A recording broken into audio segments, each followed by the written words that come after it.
The coffee mug sat exactly where I'd left it that morning. Cold ring on the counter. Brown stain at the bottom.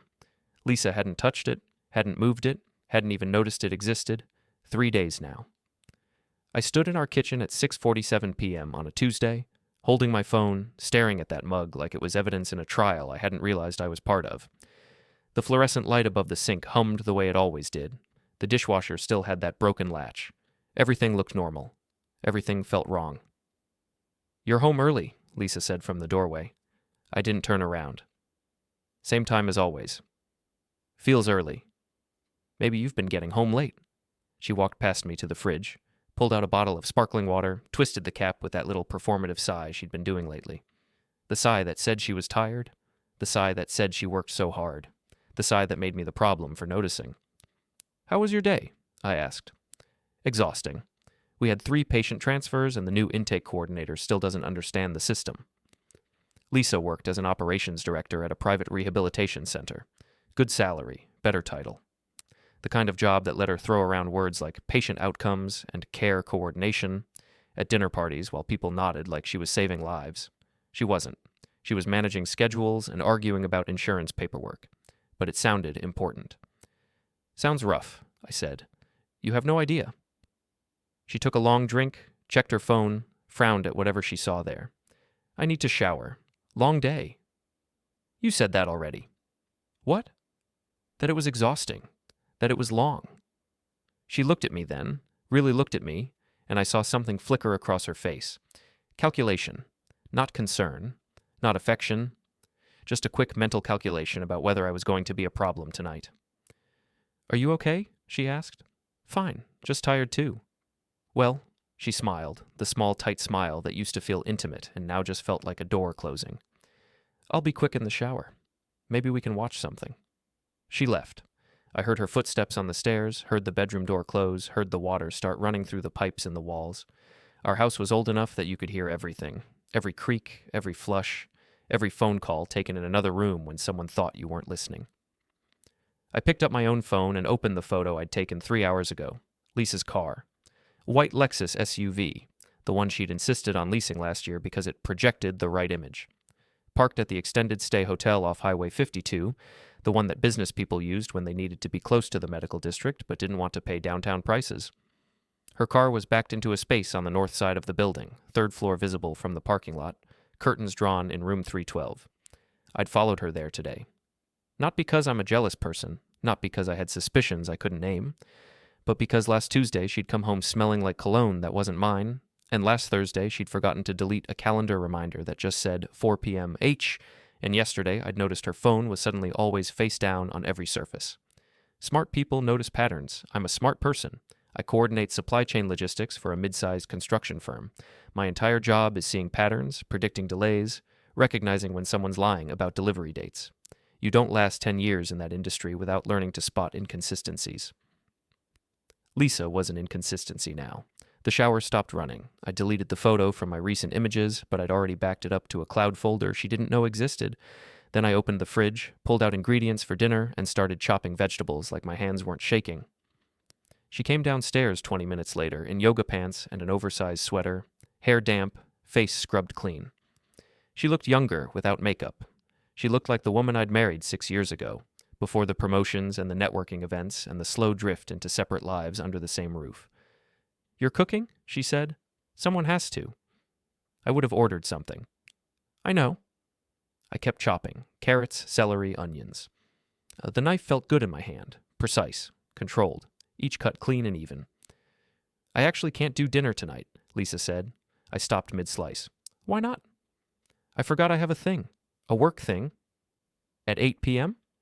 "It's a call with the West Coast investors. They're looking at expanding the facility network, and they want input from senior operations staff." The lie was smooth, practiced. She'd probably been rehearsing it in the shower. "Okay," I said. "You're not upset?" "Why would I be upset? You made dinner." "I'll save you some." She hesitated, and I could see her brain working, trying to figure out if I was being genuine or passive-aggressive. The truth was, I didn't know either. Something in me had gone very quiet today, sitting in my truck across from that hotel, watching her car sit there for 90 minutes before I had to leave to get home before she did. "Thanks," she finally said. You're sweet. I wasn't sweet. I was numb. She grabbed her phone, her keys, that expensive leather bag she'd bought herself for her last birthday because I'd forgotten, even though I'd had a gift shipped to her office that apparently never counted. She kissed me on the cheek, quick and dry, and headed for the door. Hey, I said. She turned. Yeah? That hotel on 52, the extended stay place. Do you ever use that for work visitors? Her face didn't change. That was the tell. A normal person would have looked confused, would have asked why I was asking, would have shown some natural reaction. Lisa's face stayed perfectly smooth. Sometimes, she said. Why? Just curious. Saw it today and thought it looked decent. It's fine. Boring, but functional. She checked her watch, a new Movado she'd bought last month. I really need to go. Love you. She was gone before I could respond. I stood there with a knife in my hand and half-chopped vegetables on the cutting board, listening to her car start in the driveway, listening to it back out and drive away. Then I put the knife down, turned off the stove, and walked upstairs to our bedroom. Her laptop was on the dresser. She'd left it unlocked, which was new. Usually she was paranoid about that. I opened it, navigated to her email, and started scrolling. Work emails, spam, newsletters from stores I'd never heard of. Nothing suspicious, nothing obvious. But her calendar was synced to her email. I clicked over to that. Most entries were standard: morning meetings, lunch blocks, site visits. But scattered through the past 6 weeks were these little appointments that just said H. Every Tuesday and Thursday, always between 3 and 6 p.m. Always marked as private so they wouldn't show up if someone else looked at her work calendar. I checked her location history next. Google Timeline, the thing nobody ever remembers to turn off. 6 weeks of routes that didn't match her stories. Days she said she was at the downtown clinic, but her phone said she was at that hotel. Afternoons she said she was in meetings, but her phone was stationary for hours in the same parking lot. My hands were still steady. That surprised me. I thought I'd be angry. I thought I'd feel betrayed, destroyed, gutted. But I just felt cold, analytical, like I was looking at a logistics problem that needed solving. I took screenshots of everything, backed them up in 3 separate places. Then I cleared the browser history, closed the laptop, and went back downstairs. The vegetables were still on the cutting board. The knife was still there. I picked it up and kept cooking, because that's what you do when your life cracks open. You keep moving, you keep functioning, you stay quiet, and you watch. 2 hours later, Lisa came home. She was cheerful, energized, the way she used to be after we'd spend time together. She ate the reheated dinner I'd saved for her. She told me about her call, details that were probably half true mixed with complete fabrications. She asked about my day, and I told her it was fine, uneventful, boring. I love you, she said before bed. Love you too, I said. We lay in the dark on opposite sides of the mattress, 3 feet of space between us that felt like miles, and I stared at the ceiling and thought about patterns. Lisa thought I didn't notice. That was her first mistake. She thought I was passive, comfortable, too settled to care. That was her second mistake. And she thought that because I didn't react immediately, didn't scream or confront or break down, that I didn't know. That was her biggest mistake. Because I did know. I knew everything. And I wasn't going to do anything stupid like confront her before I had all the information. I wasn't going to blow up our life in some emotional outburst that would let her paint me as the crazy jealous partner. I was going to wait. I was going to watch. I was going to learn exactly who she was with, why she thought this was worth risking everything, and how deep this went. And then I was going to make sure it cost her more than she ever imagined. Not because I'm cruel, because I'm patient, and patient people always win. Thursday morning, I woke up before Lisa. Unusual for me. I'm typically the one stumbling around while she does her full morning routine, the meditation app, and the green smoothie, and the 30 minutes of getting ready that somehow takes an hour. But today I was downstairs by 5:45 a.m. with coffee already brewing. I'd barely slept. Not from emotion, from planning. When you coordinate complex supply chains, you learn that every system has weak points. Every schedule has gaps. Every person has patterns they don't realize they're following. Lisa thought she was being careful, but careful people are often the most predictable. They repeat what works. They build routines around their lies. I needed to know more about H. Lisa came down at 6:30, already dressed for work in slacks and a blouse that probably cost more than my entire weekly paycheck. She poured herself coffee, added that expensive oat milk she insisted on buying, and leaned against the counter, scrolling through her phone. "You're up early," she said without looking at me. Couldn't sleep. "Everything okay?" "Fine, just thinking about work stuff." She nodded like she cared. "Big project coming up?" "Something like that." The conversation died there. It usually did these days. We existed in the same space, performed the same motions, but the actual connection had dissolved somewhere along the way. Maybe months ago. Maybe years. I wasn't sure anymore when we'd stopped being married and started just being roommates with a joint bank account. "I have a late day today," Lisa said. "Don't wait up for dinner." "Another investor call?" "Site inspection. The licensing board wants to review our facility modifications before they approve the expansion." "Sounds important?" "It is." She finally looked up from her phone. "You seem different lately." "Different how?" "I don't know. Quiet." "I'm always quiet. More than usual." She studied my face like she was trying to read something there. "Are you upset about something?" The question was almost funny. Was I upset? Was I upset that my partner of 6 years was actively lying to my face while conducting an affair so obvious that a blind person could spot it? Was I upset that she thought I was too stupid or too complacent to notice? "No," I said. "Just tired." "You should take a day off. Relax." "Maybe." She kissed me goodbye, grabbed her bag, and left. I listened to her car pull out of the driveway. Then I called my office and told them I had a personal matter to handle. They didn't ask questions. I'd been there long enough and had enough credibility that I could take a day without drama. By 8 a.m., I was sitting in my truck 3 blocks from Lisa's workplace. The rehabilitation center was a sprawling complex on the east side of town, all modern architecture and manicured landscaping, the kind of place that charged $20,000 per month and had waiting lists. Lisa's Lexus was parked in her reserved spot near the main entrance. I wasn't sure what I was looking for. Evidence? Confirmation? Maybe just the shape of her day when she thought I wasn't watching. She emerged at 10:30 a.m., walked to her car, and drove north. I followed at a distance, 3 cars back, the way you see in movies, except movies make it look easier than it is. In reality, you have to constantly adjust speed, watch traffic lights, hope she doesn't suddenly turn without signaling. She didn't go to the hotel. She went to a coffee shop in the Arts District, one of those places with exposed brick and overpriced pastries and baristas with elaborate tattoos. I parked across the street and watched through my rearview mirror. A man was waiting for her at a corner table, tall, maybe 6'1", 6'2". Athletic build, the kind that came from regular gym time, not from actual labor. Dress shirt with rolled sleeves, dark hair styled with product. He stood when Lisa walked in, and they hugged. Not a professional hug, not a friendly hug. The kind of hug where his hand lingered on her lower back and her face pressed into his shoulder for just a second too long. My hands tightened on the steering wheel. They sat down, ordered drinks, talked in that animated way people talk when they're still in the exciting phase of whatever they have. Lisa laughed at something he said, that genuine laugh I hadn't heard in months, the one where her whole face lights up.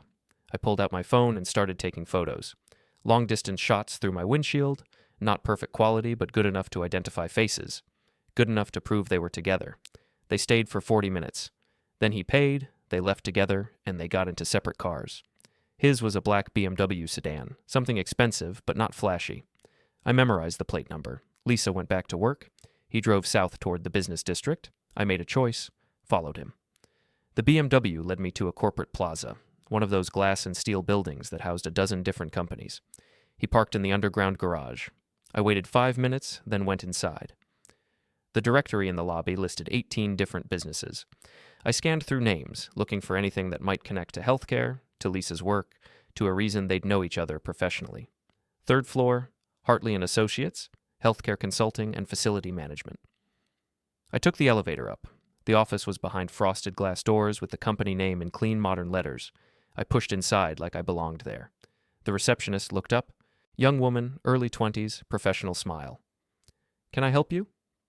"I have a meeting with..." I glanced at the nameplates on the wall behind her. "Brian Hartley? Do you have an appointment?" "He told me to stop by. We discussed it yesterday." She frowned, clicked through her computer. "I don't see anything on his calendar." "That's weird. Maybe I got the day wrong." I shrugged, turned like I was leaving, then paused. "Actually, maybe I'm thinking of someone else." There was another consultant I talked to, tall guy, dark hair. "That could be Jamie or Paul." "Paul, that's it, Paul." "Vega," she finished, "but he's out of the office today." Paul Vega. I had a name now. "Right, Vega. I'll call him directly. Thanks." I left before she could ask more questions. Back in my truck, I ran a basic internet search on Paul Vega. LinkedIn profile came up immediately. Senior healthcare consultant at Hartley & Associates. 10 years of experience. multiple certifications, worked with rehabilitation facilities, hospitals, outpatient centers. His profile photo matched the man from the coffee shop. I clicked through his connections. Lisa was there, listed as a connection since 8 months ago. 8 months. This had been going on for 8 months. My phone buzzed. Text from Lisa. Hope your day is going okay. What do you want for dinner? I stared at the message. The casual tone. The performance of normalcy.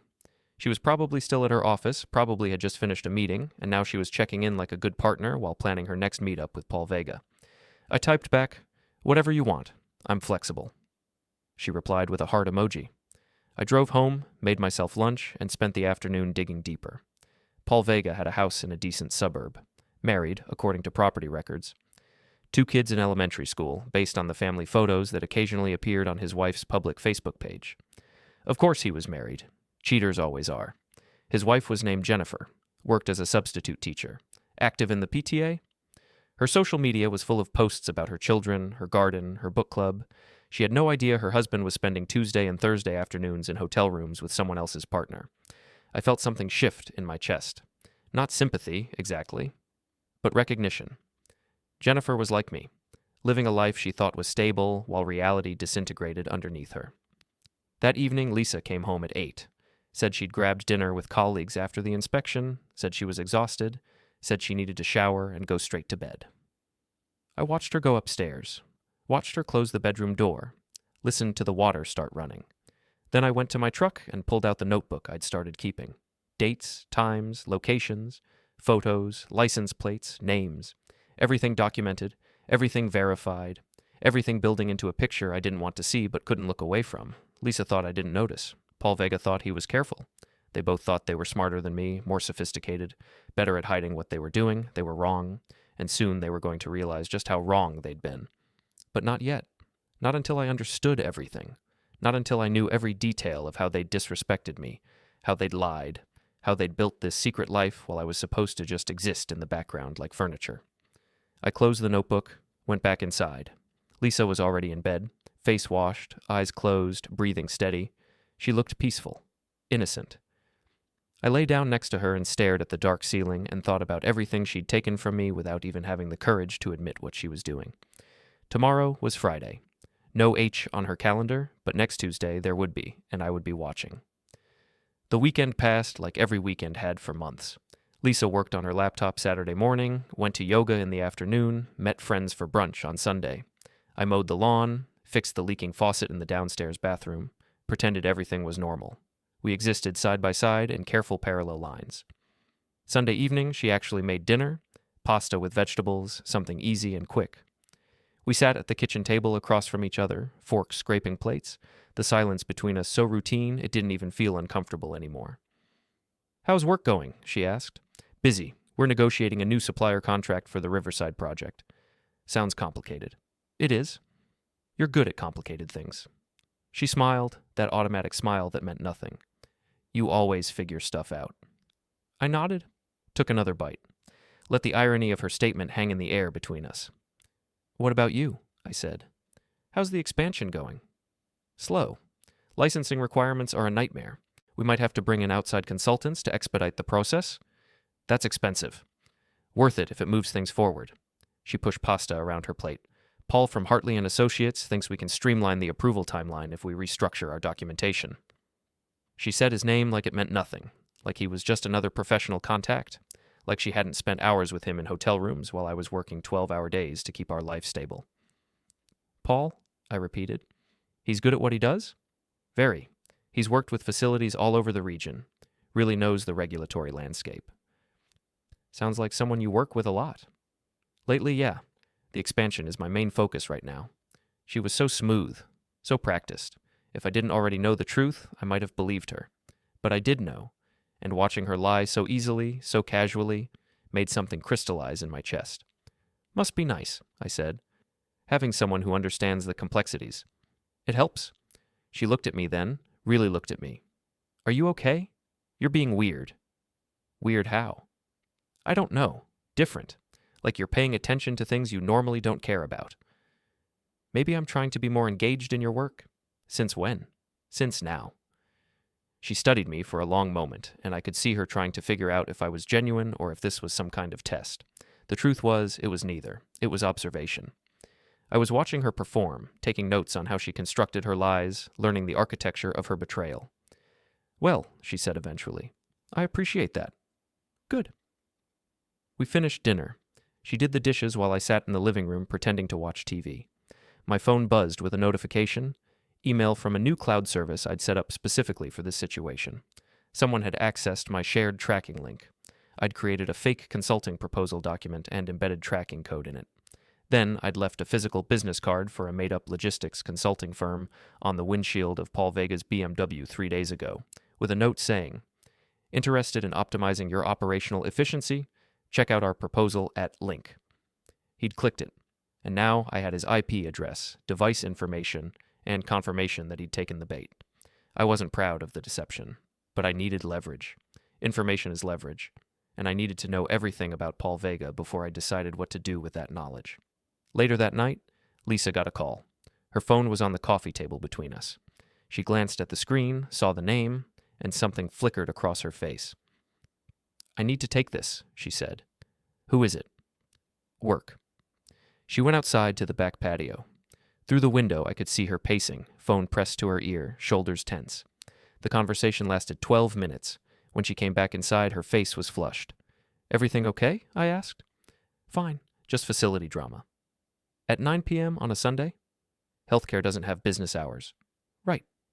She sat back down but didn't relax. Kept checking her phone, typing messages, deleting them, retyping them. "You seem stressed," I said. "I'm not." "Okay." Another message came through. She read it, typed a quick response, then put her phone face down on her lap. The gesture was so automatic she probably didn't even realize she did it anymore. "I'm going to bed," she announced. "It's early." "I'm tired." She left. I heard her footsteps on the stairs, heard the bedroom door close, gave her 10 minutes, then went up myself. She was already under the covers, back to me, phone glowing under the blankets. She didn't notice me standing in the doorway. I watched her fingers move across the screen, rapid-fire texting, the light illuminating her face in the dark room. Then she laughed. Soft, intimate, the kind of laugh you share with someone when you're alone together, even though you're not actually in the same space. I cleared my throat. She spun around, fumbled the phone, tried to hide it under her pillow like a teenager caught by a parent. "You scared me," she said. "Sorry." "It's fine. I was just reading. Must be a funny article." "What? You were laughing." "Oh, yeah. Just something dumb on social media." She was a terrible liar when caught off guard. All her practiced smoothness evaporated, and she just sounded flustered, caught. I got into bed without saying anything else. She shifted away from me, creating maximum distance on the mattress.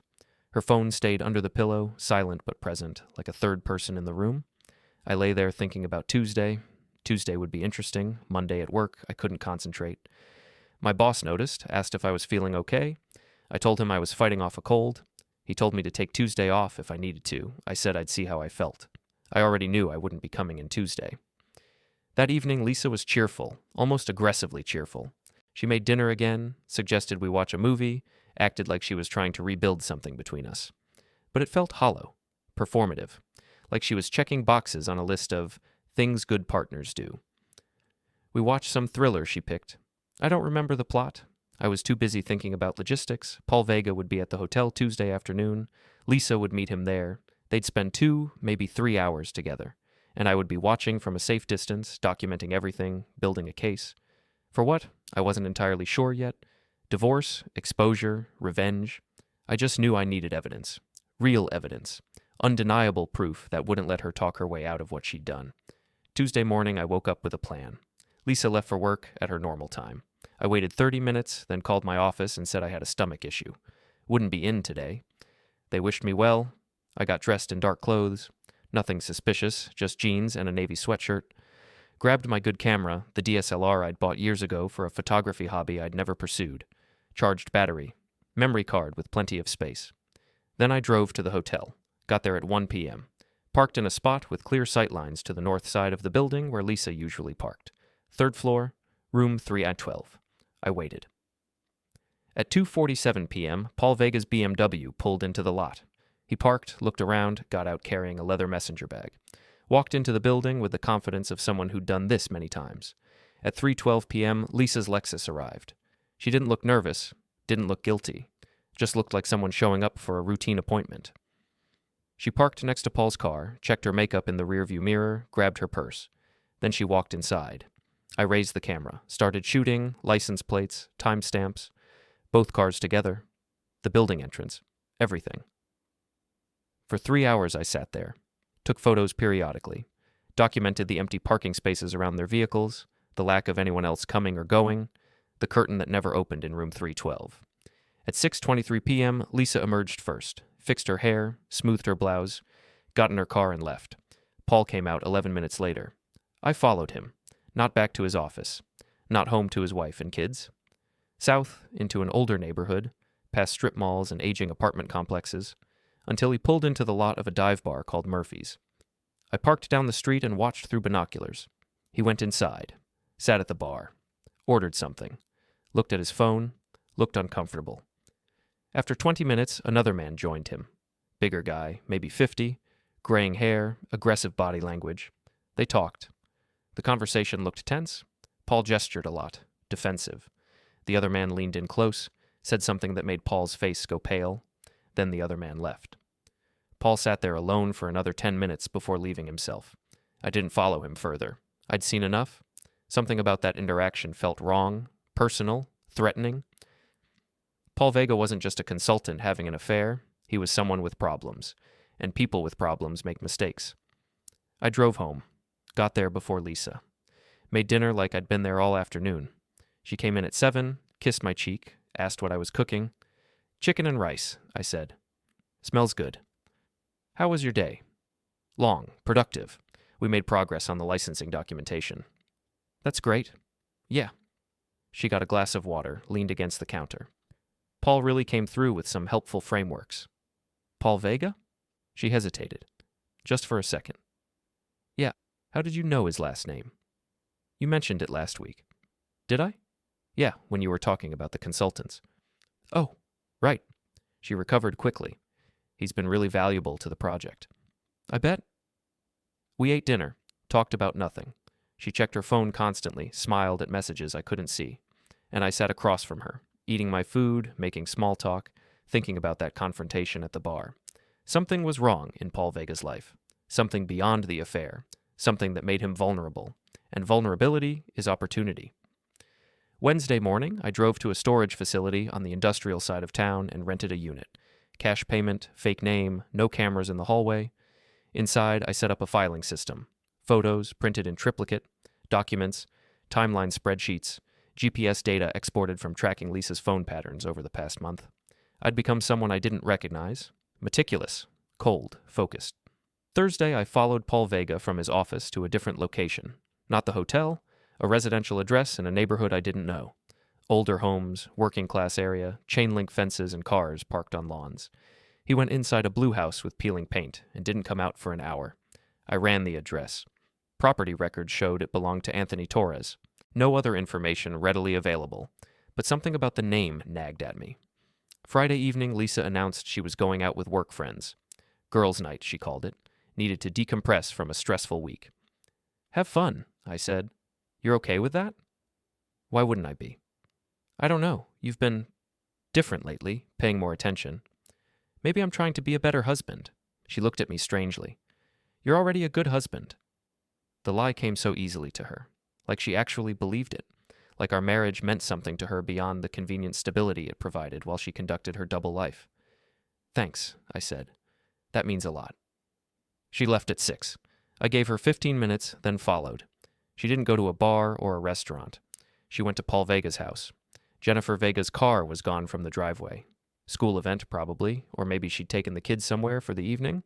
Paul's BMW was there, and Lisa's Lexus pulled in right behind it. She walked up to the front door like she'd done it before. Didn't knock, just walked in. I sat down the street in my truck, camera in my lap, watching lights turn on in different rooms. Upstairs, second floor, master bedroom, if the layout was standard. My phone buzzed. Text from Lisa.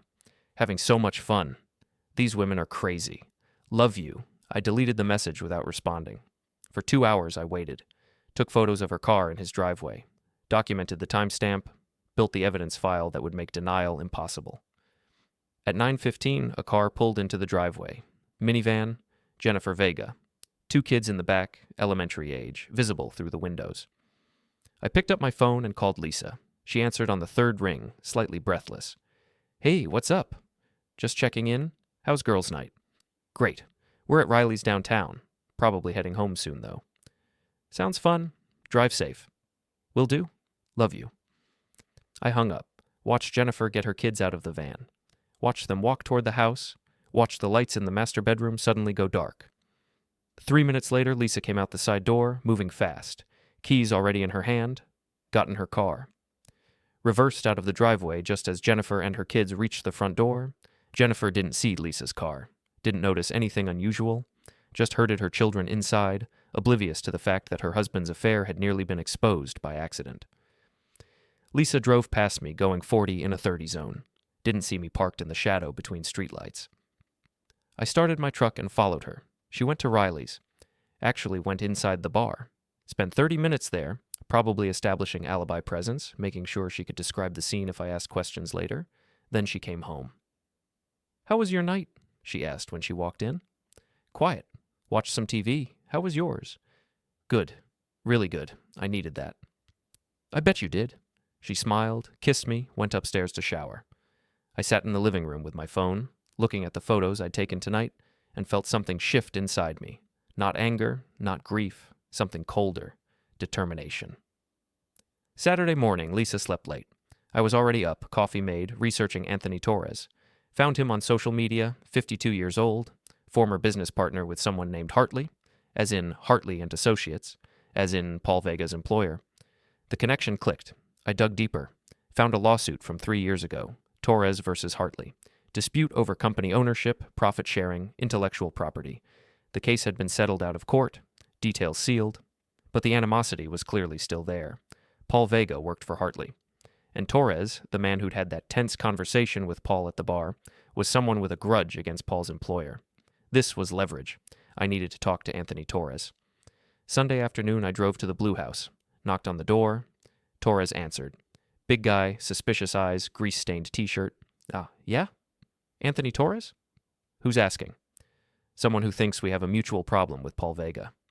His expression shifted. You're going to need to be more specific. He's having an affair with my partner, and I think he's screwing you over somehow, too. Torres studied me for a long moment. Then he opened the door wider. You better come in. The house was cluttered but clean. Sports memorabilia everywhere. A dog barked from somewhere in the back. Coffee? Torres offered. Sure. We sat at his kitchen table. He poured 2 cups from a pot that had clearly been sitting there for hours. So, he said, Paul Vega. I know he works for Hartley. I know you have history with Hartley. I know Vega met with you at Murphy's last week, and you looked like you wanted to strangle him. You've been watching him. I have. Because of the affair? Because I want to understand exactly who he is before I decide what to do about it. Torres laughed, bitter and rough. Smart. Vega's a snake. Works for a snake. Whole company's corrupt. Tell me. He did. Spent an hour explaining how Brian Hartley had stolen his business, how he'd manipulated contracts, how the settlement had gagged Torres but hadn't made anything right, how Paul Vega had recently reached out asking Torres to consult on a project, off books, promising payment that never came. He owes you money, I said. 30 grand, said it was coming, said Hartley approved it, then ghosted me. That's fraud. That's business, apparently. Torres drank his coffee. What's your angle here? I want to expose Paul Vega for what he is, both professionally and personally. I want his life to fall apart the same way mine has. Revenge. Justice. Sounds like revenge to me. Maybe it is, but I need help. Torres leaned back in his chair. What kind of help? Information. Proof of his professional misconduct. Anything that shows he's not the upstanding consultant everyone thinks he is. I got emails, text messages, contracts he never honored. Can I have copies? What's in it for me? You get to watch him burn, and maybe I can help you get your money back. Torres thought about it. Then he nodded. Deal. He spent the next hour forwarding me documents. Emails where Paul promised payment, contracts with forged signatures, evidence of kickback schemes within Hartley and Associates. It was beautiful. Exactly what I needed. One more thing, I said before I left. Do you know anyone at the licensing board? For healthcare facilities? Yeah. My sister works in state regulatory compliance. Why? Because I think Paul Vega is helping someone cut corners on facility expansion approvals. And if someone looked closely at the documentation, they might find irregularities. Torres grinned. You're not just going after him personally, you're going after his whole operation. He took everything from me. I'm taking everything from him. A cold. Necessary. I left Torres' house with a thumb drive full of evidence and a phone number for his sister in regulatory compliance. That evening I went home and found Lisa in the kitchen making dinner. Pasta again. She was humming to herself. Happy, oblivious. Hey, she said when I walked in. You were gone a while. Just driving around, thinking. About what? Life. Choices, consequences. She frowned. That's heavy. You okay? Never better. I helped her cook. We ate together, talked about the weather, about a movie coming out next week, about nothing that mattered. And the entire time I was thinking about how perfectly the pieces were falling into place. Monday morning, I contacted Torres' sister, explained that I had concerns about possible regulatory violations in a facility expansion project. Gave her Lisa's name, the rehabilitation center's name, Hartley and Associates. She said she'd look into it. Monday afternoon, I created an anonymous email account and sent Jennifer Vega a message. Subject line, you deserve to know the truth. Body, photos of Paul's car at the hotel, photos of Lisa's car parked behind his at their house, dates, times, locations, no explanation, just evidence. Sent it, deleted the account, erased my tracks. By Monday evening, my phone was buzzing with texts from Lisa. Can you come home? Something happened. Please call me. I need you. I called. What's wrong? Just, can you come home, please? Her voice sounded scared. Good. On my way, I said. I took my time, stopped for coffee, let her wait. When I got home, she was on the couch, face pale, phone clutched in her hand. What happened? I asked. Someone sent an email to Jennifer Vega, Paul's wife, with photos of Paul and someone. What kind of photos? I don't know how they got these photos. Who's Paul? She looked up at me, eyes wide. The consultant I've been working with. The one you've mentioned a few times? Yeah.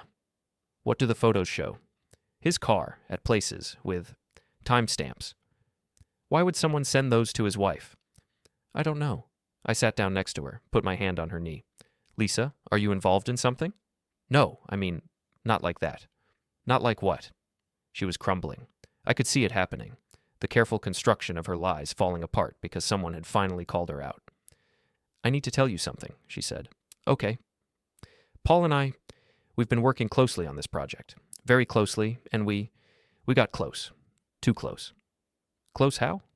We had an affair. I let the words hang there. Let her see my face, process them. Shock, pain, betrayal, all carefully calibrated. How long? I asked quietly. 8 months. 8 months. I'm so sorry. I never meant for it to happen. It just did. Things don't just happen, Lisa. People make choices.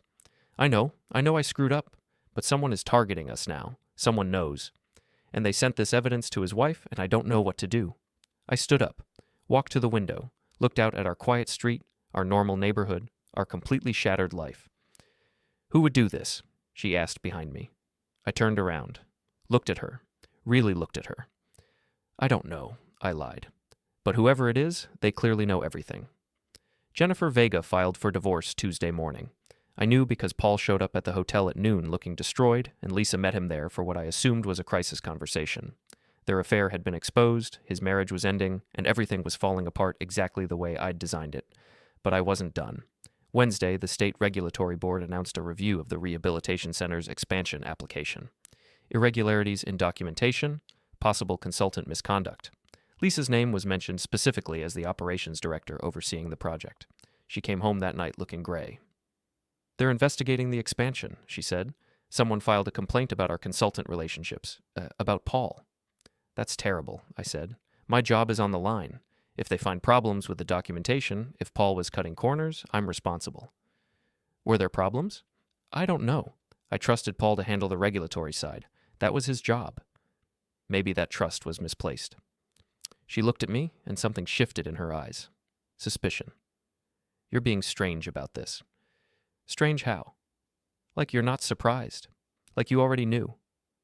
How would I know anything? I don't know, but you've been different for weeks. Watching me, asking questions. Maybe I just finally started paying attention. To what? To how you've been lying to me. The room went silent. Lisa stood there, frozen, and I could see her brain working, trying to figure out what I knew, how much I knew, whether she could still talk her way out. I already told you about Paul, she said carefully. You told me after you got caught, after someone sent evidence to his wife, after you had no choice. I was going to tell you anyway. Were you? Yes. When? After another 8 months? After you'd lined up your next thing? Her face hardened. My next thing? You think I'm stupid, Lisa. You think I didn't notice you coming home smelling like him? You think I didn't see the hotel charges on our credit card that you claimed were work visits? You were tracking me. I was paying attention. Finally. She stepped back, hand going to her mouth. How long have you known? Long enough. And you didn't say anything? I wanted to see how far you'd go, how long you'd lie, whether you'd ever tell me the truth on your own. This is insane. No. What's insane is throwing away 6 years of marriage for some consultant who clearly has more problems than just an addiction to affairs. What does that mean? I pulled out my phone, opened the folder where I'd stored everything, showed her photos of Paul's car at the hotel, at his house with her car behind it, at the blue house where he met Anthony Torres. What is this? She whispered. Evidence, timeline, proof that you've been systematically lying to me while conducting an affair with a man who's not only married, but also committing professional fraud. Where did you get these? I took them. You followed me? Extensively. She grabbed my phone, scrolled through the photos, her face getting paler with each image. This is stalking. This is marriage, or what's left of it. She threw the phone on the couch. You're insane. I'm thorough. You had no right. I had every right. You were lying to my face every single day. You were destroying our life and expecting me to just sit there and take it. So you what? You gathered evidence? You sent those photos to Jennifer? I made sure the truth came out. You ruined Paul's marriage. Paul ruined Paul's marriage, just like you ruined ours. She was breathing hard, eyes bright with tears, or rage, or both. I can't believe you did this. I can't believe you thought you'd get away with it. What do you want from me? Nothing. I don't want anything from you anymore. So that's it? You're just... What? Leaving? I'm not leaving. This is my house too. You're leaving. Excuse me? I pulled out a printed document. Divorce papers, already filled out. I filed Monday. You'll be served officially tomorrow, but I figured I'd give you the courtesy of seeing them first. She grabbed the papers, scanned them, her face shifting from shock to understanding to something that looked like fear. You can't do this, she said. I already did. I won't agree to these terms. You don't have to, but you should know that I've given copies of all my evidence to my lawyer. Photos, timeline, witness statements from hotel staff confirming regular meetings between you and Paul. Your affair is documented in excruciating detail. You're trying to destroy me. I'm trying to end this marriage honestly, something you were never willing to do.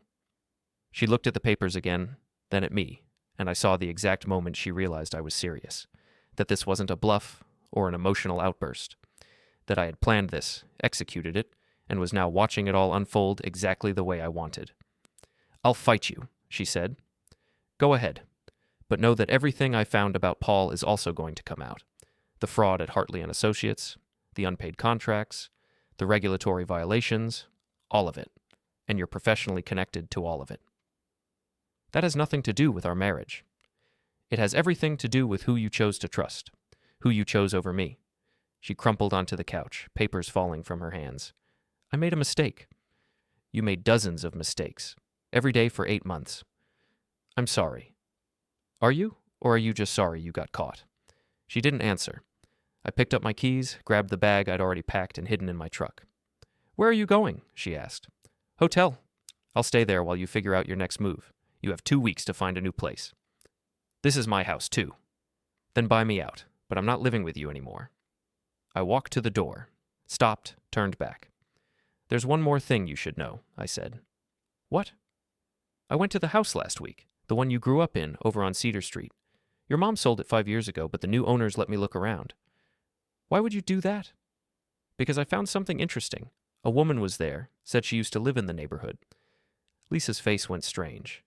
She said her name was Rachel, I continued. Said she'd been married to someone from around here years ago. Said he was a good guy who got hurt and she disappeared because she was ashamed. I don't understand what this has to do with anything.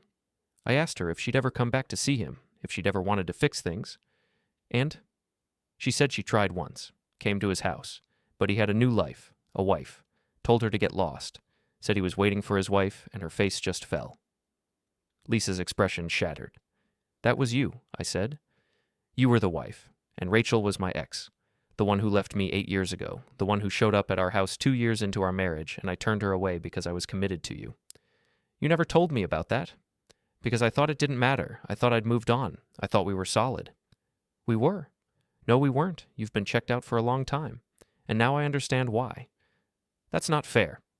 None of this is fair, Lisa, but it is over.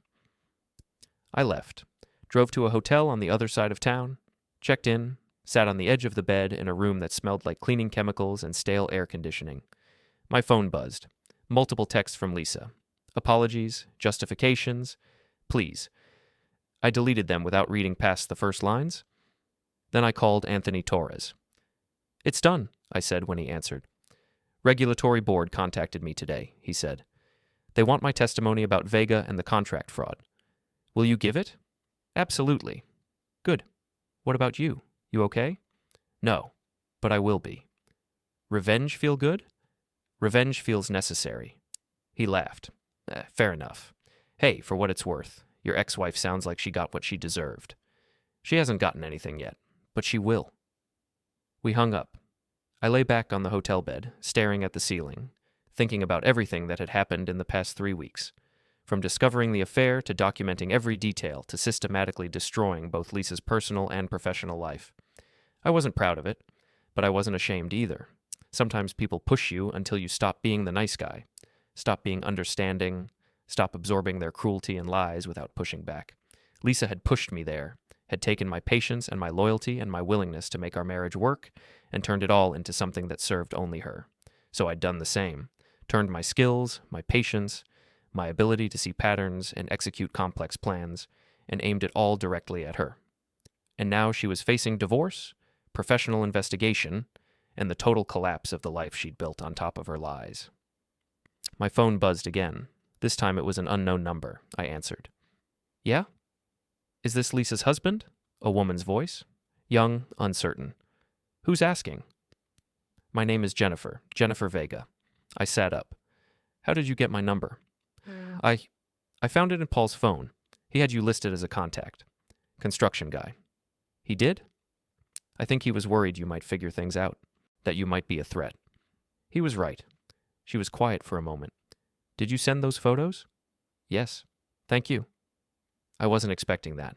You're welcome. I'd suspected for months, but I didn't have proof. I didn't know what to do. You gave me the evidence I needed to stop living in denial. I'm sorry this happened to you. Don't be. It's better to know the truth, even when the truth is terrible. Yeah. Are you divorcing her? Yes. Good. Don't let her talk you out of it. People like them, they don't change. They just get better at hiding. I know. Take care of yourself, she said. You too. She hung up. I sat there holding my phone, thinking about Jennifer Vega and her kids and the life she was going to have to rebuild now, thinking about Lisa and Paul and the consequences they'd earned through their choices, thinking about Rachel, my ex, who'd disappeared years ago and come back at the worst possible time only to see that I'd moved on. Except I hadn't really moved on. I'd just replaced one relationship with another without dealing with the damage from the first. Maybe I deserved some of this. Maybe I'd chosen Lisa because she was safe and uncomplicated and easy. Maybe I'd never really invested in our marriage the way I should have. But that didn't excuse what she'd done. Didn't make the lying and the cheating and the betrayal okay. It just made all of this sadder. Friday morning, I got a call from my lawyer. The regulatory board had expanded their investigation. Hartley and Associates was under formal review. Paul Vega had been suspended pending the outcome, and Lisa had been placed on administrative leave from the rehabilitation center. Your evidence was thorough, my lawyer said. Almost too thorough. The judge commented that she'd never seen such detailed documentation in a divorce case. I'm good at my job, I said. Apparently. How are you holding up? Fine. Liar. But okay. We'll proceed with the divorce. Given the evidence, I expect a favorable settlement. I don't want her money. I just want out. Noted. I'll draft terms accordingly. That afternoon, I got a text from Lisa. Can we talk? Please? Just once? I thought about ignoring it. But something in me wanted closure, wanted to hear what she'd say now that everything had exploded. I met her at a coffee shop downtown. Neutral territory, public space. She was already there when I arrived, sitting at a corner table, looking small and tired. I sat down across from her. Hi, she said. Hi. Thanks for coming. What do you want, Lisa? I want to apologize, really apologize. Not because I got caught, because I hurt you. Okay? That's it? Just okay? What do you want me to say? That I forgive you? That we can work this out? I don't know. Maybe. We can't. Why not? Because you didn't just have an affair. You lied to me every single day. You made me feel like I was crazy for noticing something was wrong. You took everything I gave you and threw it away for someone who was using you. I know. Do you? Do you understand what you've done? I'm losing my job. I'm losing you. I'm losing everything. And whose fault is that? She wiped her eyes. Mine. It's all my fault. Yes. I don't know who I became. I don't recognize myself. Neither do I. We sat in silence. Other customers moved around us, ordering drinks, having normal conversations, living lives that weren't falling apart. What happens now? Lisa asked finally. We get divorced. You find a new job, we move on. Just like that? Just like that. I loved you, she said. Past tense noted. I think I still do. You don't love me, Lisa. You love the stability I represented, the safety, the idea of having someone waiting at home while you did whatever you wanted. That's not true. Isn't it? She didn't answer.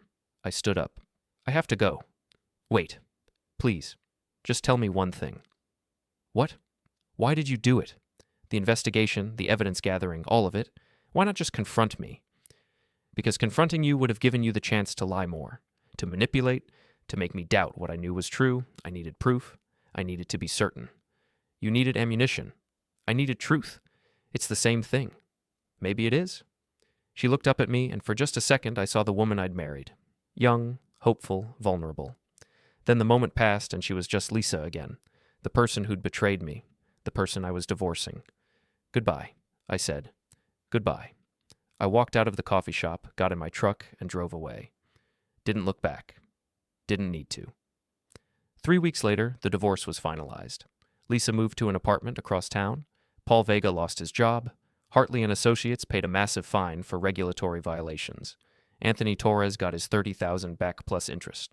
And I moved into a smaller place, started going to therapy, began the slow process of rebuilding my life without anger, without bitterness, just with the quiet understanding that some relationships are meant to end, that some people will take and take until you finally stop giving, that sometimes the only way to survive is to fight back with everything you have.